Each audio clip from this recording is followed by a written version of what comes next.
अस्सलामुअलैकुम दोस्तों, मेरा नाम आयशा है। मेरे चैनल पर खुश आमदीद। मेरी उम्र 19 साल है और मैं मुल्तान के रहने वाली हूँ। आज मैं आपको बहुत ही मज़ेदार और इंटरेस्टिंग कहानी सुनाने जा रही हूँ, तो कहानी को लाजमी ज़रूर सुनिएगा। कहानी सुनकर कमेंट में ज़रूर बताइएगा कि कहानी आपको कैसी लगी। शायद आपके साथ ज़िंदगी में भी कुछ ऐसा ही हो जो कि इस कहानी में शामिल है।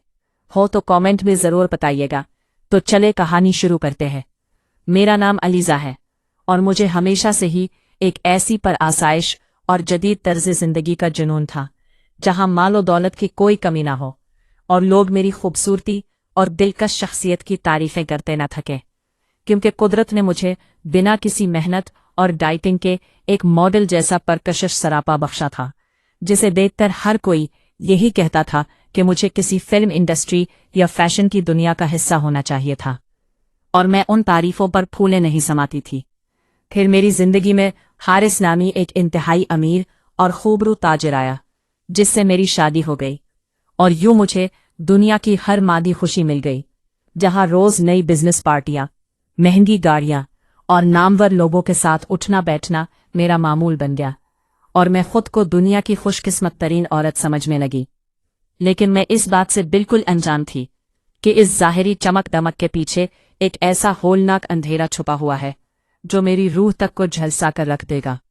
एक दिन हारिस ने मुझे बताया कि इसके 4 बहुत करीबी कारोबारी दोस्तों की बीवियां भी एक बड़ी पार्टी में आ रही है और मुझे बहुत खास और मुनफरिद अंदाज में तैयार होना होगा। मैं इस दावत के लिए बहुत खुशी खुशी तैयार हुई, लेकिन जब मैं वहां पहुंची तो मुझे हारिस के उन दोस्तों की नज़रों में एक अजीब सी हवस और तोलने का अंदाज महसूस हुआ, जैसे वो मुझे किसी मादी शय की तरह परख रहे हों। और जब मैंने उनकी बीवियों से बातचीत की तो उन्होंने हिम ही सकते हुए सीहा राज में मुझे बताया कि अमीर तबके की इस दुनिया में अपने शौहरों को खुश रखने के लिए उन्हें सख्त कवानीन और अजीब पाबंदियों का सामना करना पड़ता है, जिन्हें मैं वक्त आने पर खुद समझ जाऊंगी। इस पार्टी के इख्तिताम पर जब सब अपनी गाड़ियों की तरफ बढ़ रहे थे तो मैंने एक इंतहाई हैरान कुन और अजीब मंजर देखा कि जो औरत जिस मर्द की बीवी थी वो उसके बजाय दूसरे दोस्त की गाड़ी में इंतहाई बेतकल्लुफी और किरकाहों के साथ बैठकर रवाना हो रही थी। और हारिस इस सब से बिल्कुल बेनियाज होकर अपने फोन पर मसरूफ था, जैसे ये कोई आम सी बात हो। मेरे दिल में पहला बड़ा शक पैदा हुआ कि कोई गैरतमंद शौहर अपनी बीवी को किसी दूसरे मर्द के साथ इस तरह रात के अंधेरे में जाने की इजाजत कैसे दे सकता है। और जब अगली 2-3 पार्टियों में भी यही नापाक सिलसिला दोहराया गया तो मेरा शक यकीन में बदल गया कि ये सब लोग किसी खुफिया और गलीज खेल का हिस्सा है। जब मैंने हारिस से इस बारे में सख्त सवाल किया तो उसने बात को हंसी में उड़ा दिया और मुझे अपने फ़ोन में एक गैर मुल्की सियाह फार्म सरमायाकार की तस्वीर दिखाई, जिसका कद 7 फुट के करीब था, और बताया कि ये शख्स हमारी कंपनी में 50 करोड़ की बड़ी इन्वेस्टमेंट करने वाला है, लेकिन उसे बिजनेस डील फाइनल करने के लिए खुश करना पड़ेगा। और इस खुश करने के लहजे में एक ऐसी खौफनाक साजिश छुपी थी जो मेरी समझ से बाहर थी। हारिस मुझे एक बहुत बड़े शॉपिंग मॉल में ले गया और उसने मेरे लिए एक ऐसा लिबास मुंतखब किया जो इंतहाई बारीक, चमकदार और मीन बरहना था,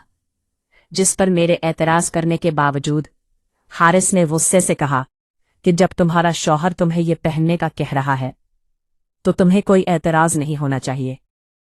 इसी दौरान मुझे हारिस के एक दोस्त की बीवी का खुफिया फ़ोन कॉल आया,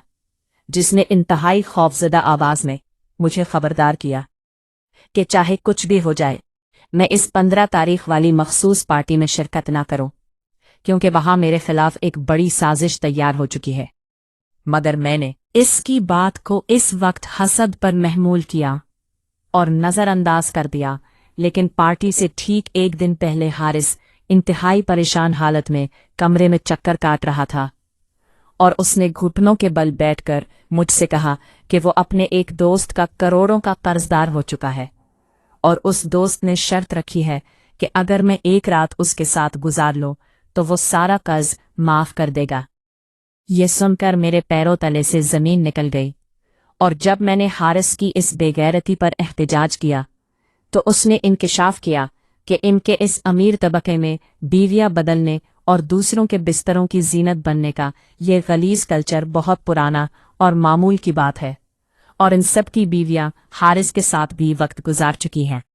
میں نے روتے ہوئے صاف انکار کر دیا،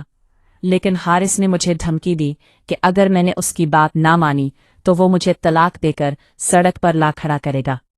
اور میں اس کی محبت اور طلاق کے خوف میں اکیلی ہونے کی وجہ سے اندر سے بالکل ٹوٹ گئی۔ پارٹی کے دن حارث نے مجھ پر لاکھوں روپے پانی کی طرح بہا کر مجھے ایک بیوٹی پارلر سے دلہن کی طرح سجایا، جہاں ہر کوئی میری خوبصورتی کی تعریف کر رہا تھا، لیکن میرا دل ماتم کر رہا تھا۔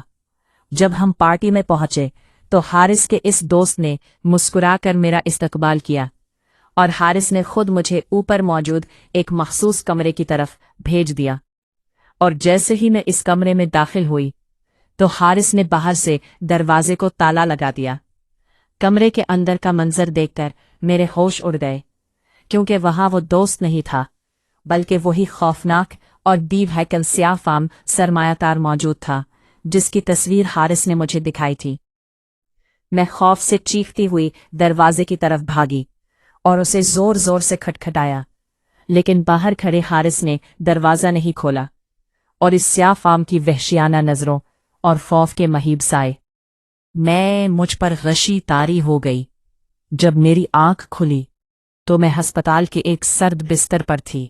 جہاں میرے پورے جسم پر پٹیاں بندھی تھیں، اور حارث میرے پاس بیٹھ کر انتہائی بے شرمی سے مسکرا رہا تھا کہ اس سیاہ فام نے خوش ہو کر ہماری کمپنی میں کروڑوں کی انویسٹمنٹ کر دی ہے، اور مجھے بھی انعام کے طور پر 50 لاکھ روپے دیے ہیں۔ میری روح اس وقت مر چکی تھی، اور ہسپتال سے ڈسچارج ہوتے ہی میں نے حارث سے علیحدگی اختیار کر لی، اور ان 50 لاکھ روپوں کو اپنے اکاؤنٹ میں محفوظ کر کے ایک سستے ہوٹل میں رہنے لگی۔ حارث روز مجھے فون پر معافیا مانگتا اور کہتا کہ وہ بدل چکا ہے، اور 1 سال تک میں اس کشمکش میں رہی کہ شاید وہ انسان واقعی سدھر گیا ہو، اور میں نے اسے ایک آخری موقع دینے کا فیصلہ کیا۔ لیکن 1 سال بعد اس نے پھر وہی گھناؤنی فرمائش دہرائی کہ اس کا ایک نیا باس آیا ہے جسے خوش کر کے ہمیں بڑا فائدہ مل سکتا ہے۔ اس بار میں نے روئے بغیر انتہائی خاموشی سے اس کی بات مانی اور 50 لاکھ روپے اپنے اکاؤنٹ میں ٹرانسفر کروائے۔ لیکن اس بار میرے دماغ میں انتقام اور انصاف کا ایک مضبوط پلان تھا۔ میں نے خاموشی سے ایک غیر سرکاری تنظیم NGO اور پولیس کے اعلیٰ حکام سے رابطہ کیا، اور حارث کی تمام آڈیو ریکارڈنگز اور دھمکی آمیز پیغامات بطور ثبوت ان کے حوالے کر دیے۔ جیسے ہی اس مخصوص دن مجھے اس نئے مرد کے کمرے میں بھیجا گیا تو پہلے سے تیار پولیس نے فوری چھاپا مار کر دروازہ توڑ دیا، اور حارث سمیت اس کے تمام بااثر دوستوں کو رنگے ہاتھوں گرفتار کر لیا۔ جب ان کے دفتر اور بینک اکاؤنٹس کی تلاشی لی گئی تو ان کے تمام کالے دھندوں اور غیر قانونی کاروبار کے راز فاش ہو گئے، اور وہ سب سلاخوں کے پیچھے پہنچ گئے۔ میں نے عدالت میں حارث کے خلاف طلاق اور خلا کا کیس دائر، جہاں اس نے مجھے غدار کہا، لیکن میں نے اس کی آنکھوں میں آنکھ ڈال کر اس کے جواب میں نہایت سکون اور اعتماد کے ساتھ یہ کہا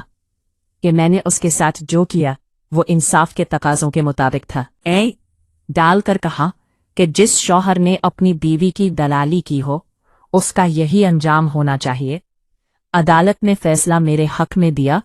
اور میں نے ان 50 لاکھ روپوں سے ایک صاف ستھری مارکیٹ میں ایک چھوٹا سا جنرل سٹور اور کپڑوں کی دکان کھولی،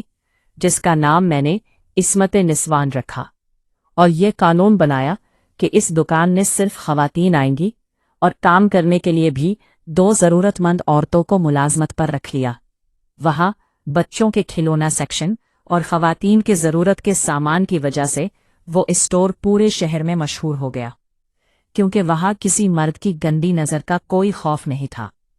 اب میں ایک آزاد، خود مختار اور غیرت مند عورت کے طور پر اپنی زندگی گزار رہی ہوں، جہاں کسی مرد کی غلامی نہیں ہے،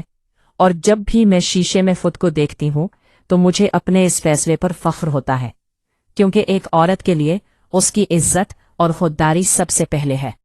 اور باقی سب مادی چیزیں بعد میں آتی ہیں۔